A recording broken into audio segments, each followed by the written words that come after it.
స్టైల్‌లో బెండకాయ పులుసు ఒక్కసారి ట్రై చేసి చూడండి. పుల్ల పుల్లగా, కమ్మగా అదిరిపోతుంది. ఒక కడాయిలో నూనెతో పాటు తరిగి ఉంచుకున్న బెండకాయల్ని వేసి దోరగా వేపి పక్కకు తీసేసుకుందాం. అదే నూనెలో కొంచెం జీలకర్ర, మెంతులు కూడా వేసి చిటపటలాడనిచ్చి ఉల్లిపాయ, పచ్చిమిర్చి, కరేపాకు వేసి కాస్త ఉప్పు, అల్లం వెల్లుల్లి పేస్ట్ కూడా వేసి బంగారు వర్ణంలోకొచ్చేదాకా వేయించి ఇప్పుడు టొమాటో కూడా యాడ్ చేసి బాగా మగ్గాక పసుపు, కారం, ధనియాల పొడి వేసి పచ్చి వాసన పోయేదాకా వేపుకుందాం.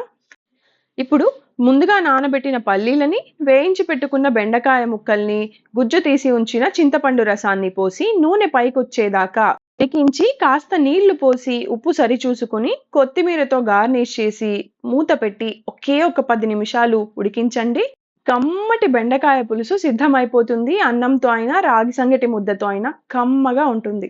డీటెయిల్డ్ రెసిపీ లింక్ బయోలో ఉంది. మరిన్ని రెసిపీస్ కోసం శ్వేతాస్ యమ్మీ కుక్ బుక్‌కి సబ్స్క్రైబ్ చేయండి.